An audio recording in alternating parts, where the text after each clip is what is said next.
ఆరోగ్యం అంటే natural food, nature మంత్ర. ఇప్పుడే మీ ఇంటికి తెచ్చుకోండి. మొట్టమొదటి రెమ్యునరేషన్ అని గుర్తుందండి మీకు? మొట్టమొదటి సంపాదన సిపాయి కుదురు నెలకు 300 4300 300 రామరాజు రంగరాజు అప్పుడు 500గా విజయవాడ ఇచ్చింది. 5 సంవత్సరాలు బుక్ చేశారు వాళ్ళని. అంటే మీరు ఆల్మోస్ట్ హీరో రెమ్యునరేషన్తో సరి సమానం. అంతే కదా. నాకు ఇచ్చిన 300, వాళ్ళకి 500 ఇచ్చారు. బాలకృష్ణ భద్రం వాళ్ళకి 250. ఫస్ట్ పిక్చర్ నాకు నెలకు 300. అప్పుడు ఆ రోజులు అట్లా ఉండేది. అవును, అప్పట్లో అలా పెరిగి పెరిగి పెరిగి పెరిగి అట్లాగా ఇంకా రామారావు నాగేశ్వరరావుగా పాపం ₹1,00,000 రెమ్యునరేషన్ చేయడానికి వాళ్ళకి కొన్ని సంవత్సరాలు పట్టింది. మరి ఇప్పుడు 2 పిక్చర్లు సక్సెస్ 2 కోట్ల 3 కోట్ల అంటారు. ఇది అర్థం కావట్లేదు. ఎక్కువే ఏంటో అర్థం కావట్లేదు. ఒక విషయం చెప్పండి సార్, మీరు ఆల్మోస్ట్ 3 తరాల హీరోలతో చేశారు. 3 ఏంటండి, 5 తరాలు 6 తరాలు చేశాను. 5 తరాలా? ఎట్లా? ఇప్పుడు నాగయ్య గారు చేసిన వాళ్ళతో చేశారు. అందరూ చేశారు కాబట్టి 6వ తరం. రామారావు నాగేశ్వరరావు 1 తరం. నాగార్జున వెంకటేష్ శోభన్ వాళ్ళు 3వది. ఓకే, 1 తరం. తర్వాత నాగార్జున బాలకృష్ణ వాళ్ళ 1 తరం. అలా అయిపోయిన తర్వాత కృష్ణ కొడుకులేదండి మహేష్ బాబు పెద్ద అబ్బాయి, వాళ్ళందరితోనూ 1 తరం చేసుకొచ్చాను. కొంత కూడా వేసాను. మురారిలో చేశారు కదా. అన్ని తరాలు చేసుకొచ్చాను అందరితో. నేను ఒక్కనే కావలేదు. నిజమే. ఎలా ఉంటుందండి డిఫరెన్స్? ఏం గమనించారు మీరు అప్పటికి ఇప్పటికి? నేను ఒకటేనండి, అంటే నటనలో ఇండస్ట్రీ పరంగా పక్కన పెట్టండి, నటన నిజంగా వాళ్ళ తండ్రులది తాతలది పుచ్చుకున్నారు అనుకుంటారా? బిగినింగ్ వాళ్ళే పెడుతుంది. అదే ఓల్డ్ ఇదికుంటారా నిజంగా వాడికి మాకు తాపత్రయం ఉండేది. ఇక్కడ చేయాలి కృషి ఉండేది. రామారావు దేశంలో అది పక్కన బాగుందాలు అది కూడా చేద్దామని అంటే అది తెలియకనే కేవలం చేయాలి చెందాలి. నేను దిలీప్ కుమార్తో కూడా యాక్ట్ చేశాను. అతను ఒక పర్ఫెక్షనిస్ట్. ఫస్ట్ టేక్ ఓకైనా కూడా ఏది తీయాలి అంటే ఏది కావాలో చూస్తుంటాను నేను అనుకుంటా. తాపత్రయం ఇంకా బాగా చేయాలి చెందాలి. అది ఆర్టిస్టిక్ నేచర్. ఇప్పుడు ఒకసారి నీళ్ళు వదిలేసి అయిపోయింది అనుకుంటా. అది కాదు ఆర్టిస్ట్. మనం ఎంతవరకు దీంట్లో రంజింప చేయగలుగుతున్నాం, ఎంతవరకు న్యాయం చేకూరుస్తున్నాం ఈ పాత్ర, అది కావాలి. సో ఇప్పుడున్న నటీనటులు వాళ్ళకి యాక్టింగ్ పర్లేదు వచ్చు అనుకుంటున్నారా, రాదనుకుంటున్నారా? మీరు ఏమనుకుంటున్నారు? నేను ఏమనుకుంటానో నాకే వదిలేయండి. ఎందుకంటే చెప్పే వాళ్ళకి నేను అగ్రెస్ట్ కాకూడదు. మీతో పాటు మీతో ట్రావెల్ చేసిన వాళ్ళు కాకుండా మీ తర్వాత కాలంలో వచ్చిన విలన్ క్యారెక్టర్స్ పోషించిన వాళ్ళు రావు గోపాలరావు గారు అవ్వచ్చు, ఆ తర్వాత కోట శ్రీనివాసరావు గారు, తర్వాత ఇప్పుడు చాలామంది, మీరు ఎవరు నిజంగా మంచి నటులు అని అనుకుంటున్నారు మీ దృష్టిలో? వద్దులేండి, అది మళ్ళీ డిస్పారిటీ కనబడుతుంది. 3-4 పేర్లు చెప్పినా పర్లేదు. వద్దులేండి.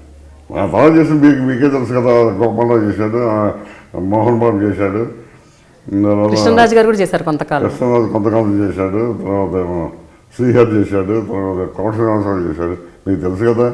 నాతో చెప్పేసాను ఎందుకు, మీకు మనసులో మీకే పడిపోయి ఉంటుంది. అదే నా భావన అనుకోండి. నేను ప్రేక్షకురాలండి, మీరు నేను ప్రేక్షకురాలండి. ఎందుకంటే నేను అన్ని స్టడీ చేయాలి. ఎవరెవరు మనస్తత్వాలు ఉన్నాయి, ఎలా ఉన్నాయి. ఎందుకంటే నేను దాన్ని డిపిక్ట్ చేసాము. ప్రకృతి ప్రభుత్వం యాక్టింగ్ అంటే మీరేమనుకుంటారో మీ మొక్కవాళ్ళకి ఎలా ఉన్నాయి, మీ తావాలి మీ బిహేవియర్ ఎలా ఉంది, మీ నడవడికి ఎలా ఉంది, అయితే నేను గ్రహిస్తేనే నేను దాంట్లో నేను చేయగలను. అందువల్ల మీకంటే మేము స్టూడెంట్ లాగా.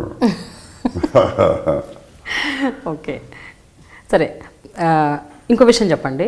ఇప్పుడు ఇన్ని సినిమాలు వస్తున్నాయి, ఈ మధ్య కాలంలో వచ్చే సినిమాలు భారీ బడ్జెట్లు కోట్లు వెచ్చించి చేస్తున్నారు. మన బాహుబలే ఎగ్జాంపుల్ మీరు చూశారు.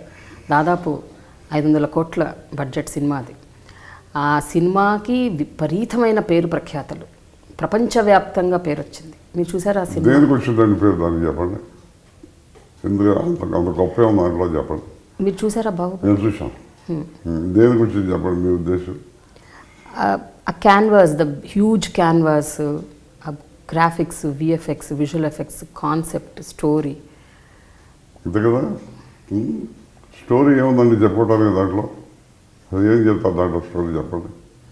వెరీ సింపుల్, 3 సెంటెన్సెస్ స్టోరీ దాన్ని. మేము అన్నట్టు ఆ భారీ సెట్లు, గ్రాఫిక్స్, ఇదివరకు మనం ట్రిక్స్ అనేవాళ్ళం, దానికి అందమైన పేరు పెట్టి గ్రాఫిక్స్ అని కొన్ని కోట్లు పెడతారు దాని మీద. ఆ గ్రాఫిక్స్, ఆ సెట్లు, ఆ కాస్ట్యూమ్స్ అవి తప్ప మీ దాంట్లో ఉంది ఏంటండి? ఎందుకు పేరు అంత మన మార్కెట్కి దీనికి అంత అవసరం, అంత ఖర్చు పెట్టాల్సిన అవసరం ఉందా చెప్పండి? 500 కోట్లు పెడితే ఎన్ని పిక్చర్ 500 పిక్చర్లు తీయచ్చు మనం. 2 సంవత్సరాలు మన జీవితంలో తీయచ్చు మనం. కానీ అక్కడ పెట్టానుకున్నప్పుడు ఇలాంటి మనం హిందీ ఇంగ్లీష్ పిక్చర్లు ఇప్పుడు క్రికెట్ క్లాస్ ఇవన్నీ ఇట్లాంటివి చేసేవాళ్ళు. ఎప్పుడో చూసేసాము. సోషల్ బిల్లి తీసి అన్ని పిక్చర్లు డాన్హూర్ అని ఎప్పుడో చూసేసాం. ఆ సెట్లు, ఆ గ్రాండియర్. ఇవాళ గ్రాండియర్ మనకి ఎందుకు ఉపయోగపడుతుంటుంది? వాటి సొసైటీకి ఏంటి ఉపయోగం? తెలుగు సినిమా స్థితిని, స్థాయిని పెంచిన సినిమా అది. ఇది పెంచిందని ఎట్లా అనుకుంటారు మీరు? అంటే గ్రాండ్ సెట్లు ఏదో ఖర్చు పెడితే పెంచినట్ట చెప్పండి, నాకు తెలియకడతాను మీ ఉద్దేశంలో. కాదండి, అంత ఖర్చు పెట్టి అంత గ్రాండ్, అంత పెద్ద భారీ సెట్లు, అంత గ్రాఫిక్స్ చూసారు ఏంటంటే మీ ఉద్దేశంలో మన మన తెలుగు ఫీల్డ్ ఎలివేట్ చేసినట్ట? లేదా మన ఏదో చిన్న పిక్చర్ వచ్చింది బ్రహ్మాండంగా పోయింది, మరి అదే దానికి అంత పేరు వచ్చింది, ఎంత బాగా పోయింది అది? ఏదో అడుక్కునేవాడా ఏదో వచ్చింది బిచ్చగాడు, మరి ఎందుకు టెరిఫిక్గా పోయింది. ప్రొడ్యూసర్ 3 లక్షల లాభం. చెప్పండి, ఇది పిక్చర్ కదా? ఈ బాధ ఏది కదా? శారద ఉంది, శారద పిక్చర్ కదా? సాతామరణం ఉంది, దాంట్లో ఒక నీతి ఉంది, అది పిక్చర్ కదా? అది బాగపోలేదా? మరి దానికి ఏం ఖర్చు అయింది? అంటే మీ ఉద్దేశం ఏంటంటే ఎంత భారీగా తీసి అబ్బో కళ్ళు జిగేరు మంది సెటిల్ వేశారు కాబట్టి అది గొప్ప పిక్చర్ ఇండస్ట్రీకి పేరు పెట్టారు. అలా కాదండి, చిన్న సినిమాలు, చిన్న బడ్జెట్ల సినిమాలు ఎట్లా పోతున్నాయి, పెద్ద సినిమాలు కూడా కొన్ని అలాగే బ్రహ్మాండంగా ఆడుతున్నాయి. కానీ ఈ పర్టికులర్ మూవీ విషయానికి వస్తే, బాహుబలి విషయానికి వస్తే, బాహుబలి విషయానికి వస్తే నిజంగా అది ఏదో పబ్లిసిటీ స్టంటో లేదా పబ్లిసిటీ వల్ల అదే జనం వేసుకున్నారు, ఏదో బాగా పోయింది, దాంట్లో పోవద్దని మనం అన్నాం, పోయింది కరెక్ట్. నిజంగా పోలేదు అనుకోండి, వాట్ ఎవర్ ది ఫేట్, ప్రజలు ఆదరించలేదు అనుకోండి, ఏమయ్యేదండి? అన్ని 100 కోట్లు ఏమయ్యాయి? నేను ఆ విధంగా గ్రాండియర్ తీయటమే గొప్ప నేర్చుకున్నాను.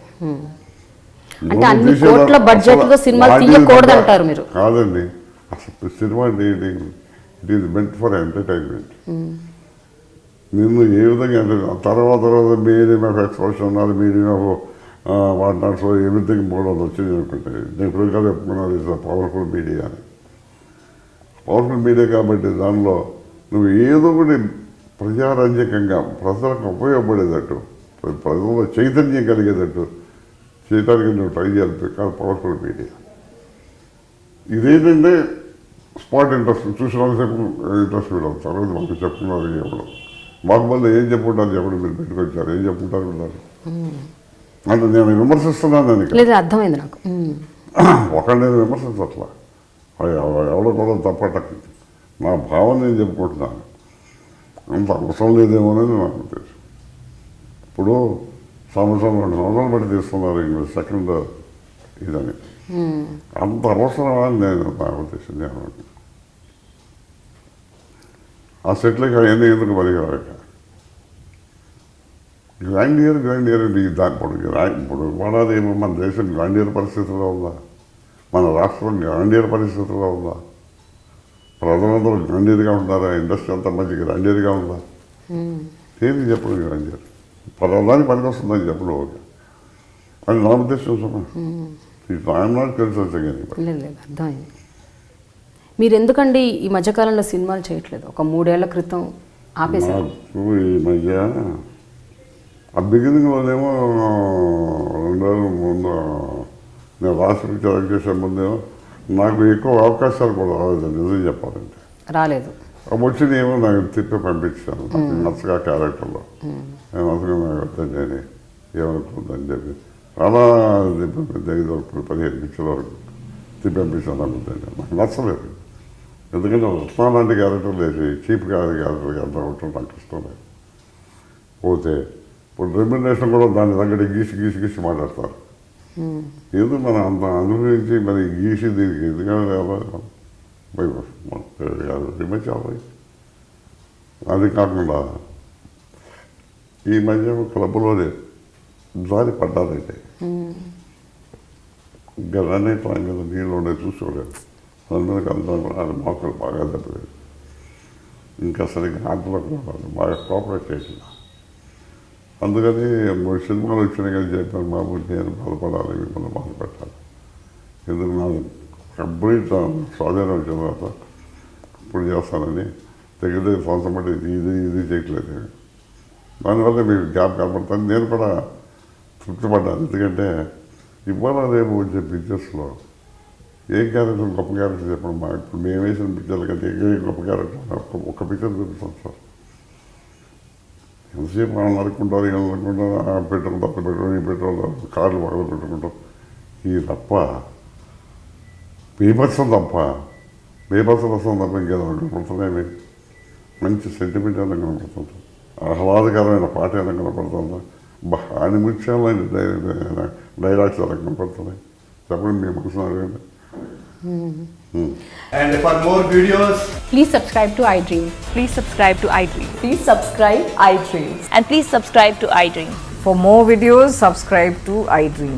please like, share, and subscribe to the channel. Congratulations, iDream. Subscribe to iDream. Subscribe to iDream. So subscribe to iDream Media. iDream team అందరికి huge congratulations. Please subscribe iDream Media. Please subscribe to iDream. Subscribe iDream. Please subscribe to iDream. iDream అంటే నా కళల channel subscribe చేసుకున్న నోరు తిరుగుతలేదు, మీరైతే గంట గుర్తు కొట్టండి. For more such videos, please subscribe to iDream.